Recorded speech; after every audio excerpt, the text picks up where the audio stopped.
Olá pessoal, sejam bem-vindos à sexta aula de Sistemas Embarcados. Nesta aula vamos aprender sobre o PWM.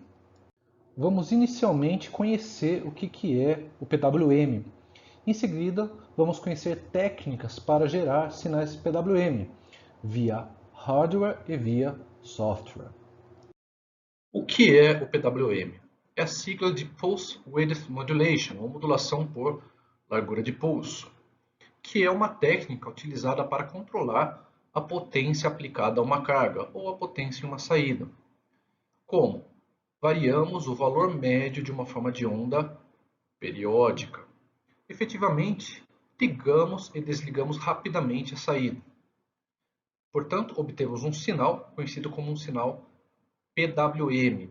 Basicamente, consiste então de uma onda do tipo quadrado e periódica. Desligamos a saída, temos um nível lógico baixo, ligamos a saída, temos um nível lógico alto, e realizamos isso diversas vezes com um período fixo.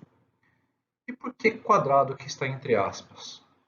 No sinal PWM, variamos a duração do nível lógico alto, a duração do pulso, que vai resultar na variação do valor médio da forma de onda. Novamente, temos um período fixo, pois é uma forma de onda periódica, e dentro desse período variamos a duração do nível lógico alto. E qual é a aplicação desta técnica? No controle de luminosidade de lâmpadas, por exemplo, velocidade de motores de corrente contínua e assim por diante. E como podemos gerar um sinal PWM? Podemos utilizar circuitos osciladores, por exemplo, ou microcontroladores.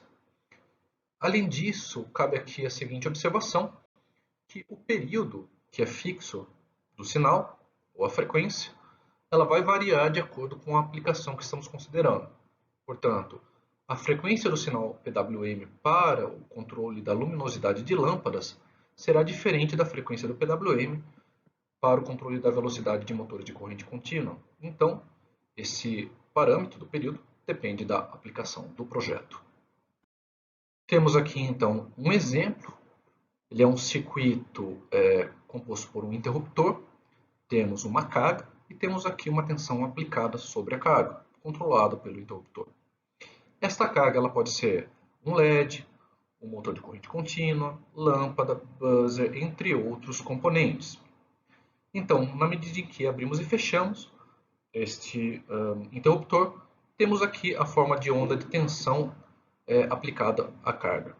Pois bem, quando o interruptor ele está aberto, então o interruptor está aberto, não existe corrente atravessando a carga, nem tensão aplicada a ela.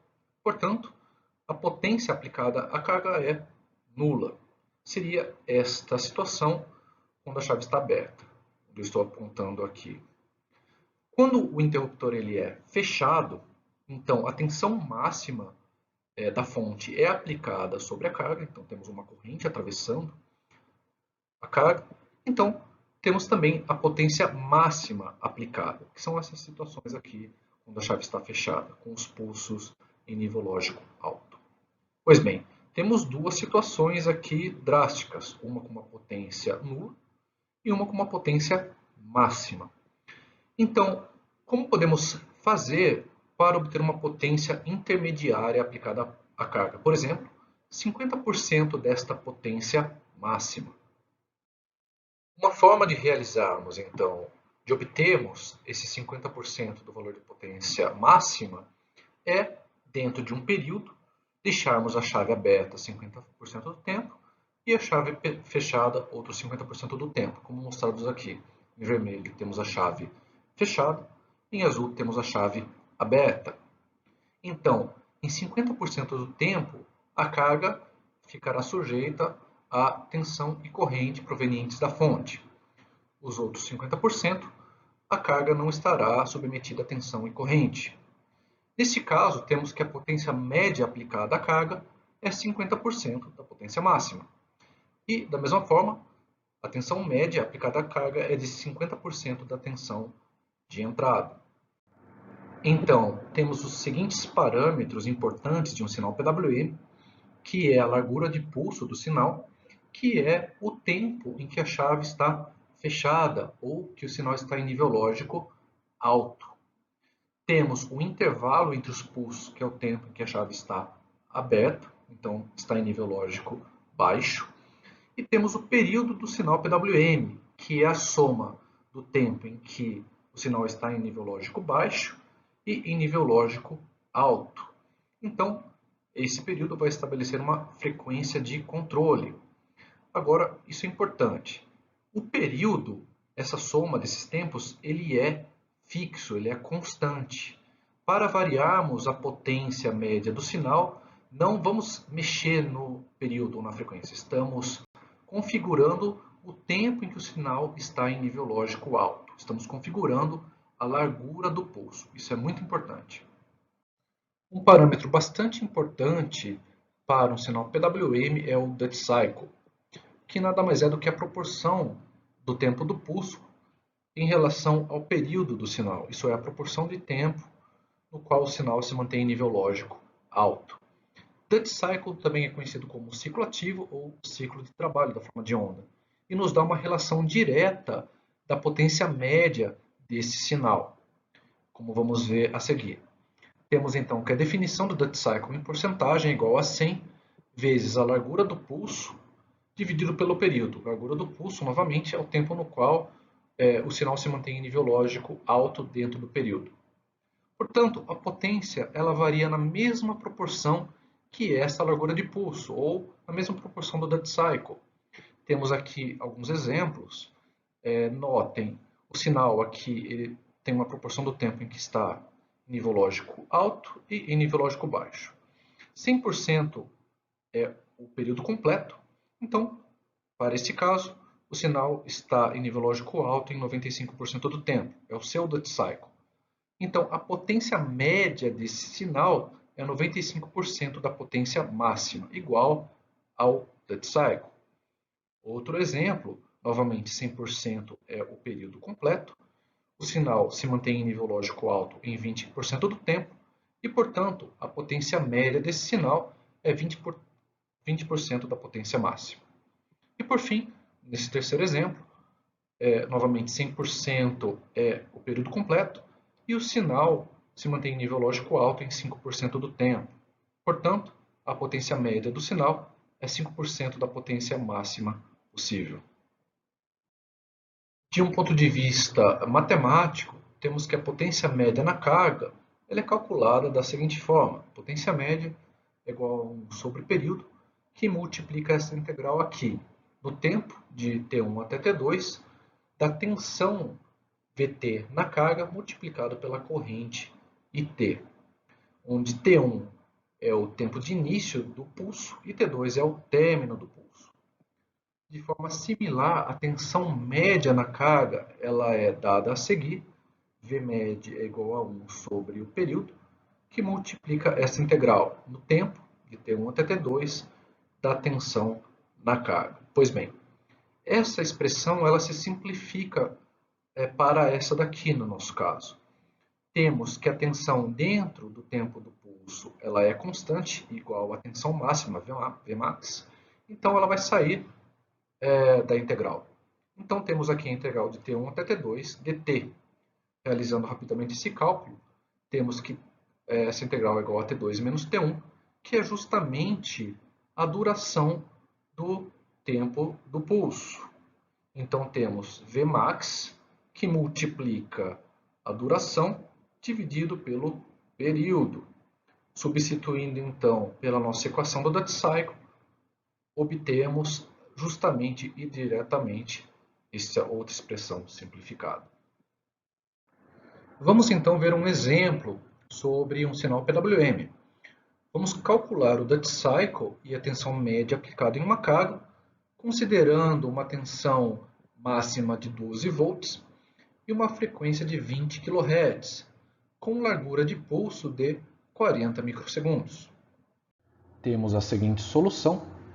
A frequência é dada por 20 kHz, então, para calcular o período, tomamos o inverso deste valor. 1 sobre 20.000 nos dá 50 microsegundos. Inicialmente vamos calcular a tensão média através da definição, através da integral. Temos então 1 sobre o período, que multiplica a integral no tempo de T1 até T2 da tensão. Então o período é dado por 50 microsegundos. Vamos considerar que T1 ocorra em 0 segundos e T2 vai ser a própria duração do pulso, então 40 microsegundos. A tensão dentro desse intervalo ela é constante e igual à tensão máxima de 12 volts. Bom, 12 é uma constante, ela sai da integral, está aqui, e realizando a integração, uma integração simples, temos que o valor desta operação nos dá 40 vezes 10 a menos 6 menos 0. Portanto, realizando esses cálculos, temos que a tensão média é de 9,6 volts. Vamos agora calcular essa mesma tensão média utilizando o valor de Duty Cycle. Para isso, calculando o Duty Cycle, temos aqui que ele é igual a 100 vezes a largura do pulso dividido pelo período. Então, a largura do pulso novamente é 40 microsegundos, o período é 50 microsegundos, temos um Duty Cycle de 80%. Pois bem, então, plugando este valor aqui nesta equação, temos que a tensão máxima é de 12 volts, como vimos anteriormente, e o Duty Cycle é de 80, o que nos leva ao mesmo valor que obtivemos através do cálculo pela integral, de 9,6 volts para a tensão média. Temos aqui nessas figuras a ilustração do exemplo, a tensão aplicada na carga em função do tempo. Então, notem que a largura do pulso é de 40 microsegundos e temos aqui o tempo em que o sinal está em nível lógico baixo de 10 microsegundos. O período do sinal de 50 microsegundos, então um sinal periódico que vai se repetindo com a frequência de 20 kHz. A tensão máxima dado por 12 volts. Pois bem, então, conforme calculamos, a tensão média na carga é igual a 9,6 volts, que pode ser visto aqui nessa linha tracejada vermelha. Então, podemos ver isso da seguinte forma. 40 microsegundos é a proporção em relação ao período de 80%. E também podemos ver que 9,6 volts é 80% de 12 volts. Então temos aqui tanto a proporção no tempo, quanto a proporção aqui de tensão. E novamente, teremos que a potência média aplicada à carga é de 80% da potência máxima. Tudo isso então regido pelo Duty Cycle. Vamos falar agora em como gerar o sinal PWM.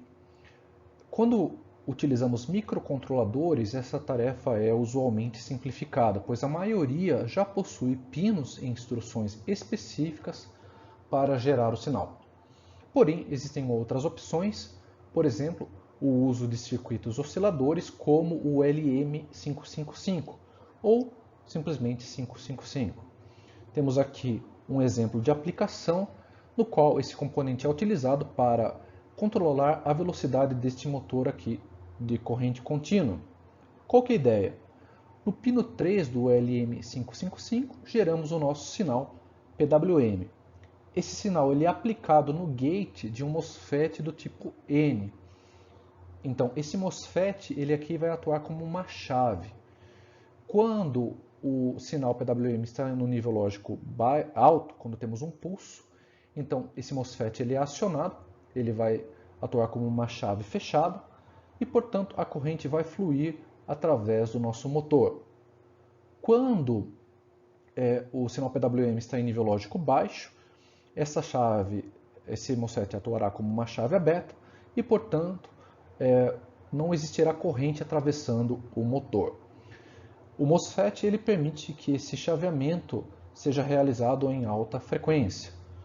Para aplicações como o LM55, a frequência ela é fixa e o Duty Cycle ele é regulado através deste potenciômetro P1 de 50 kΩ.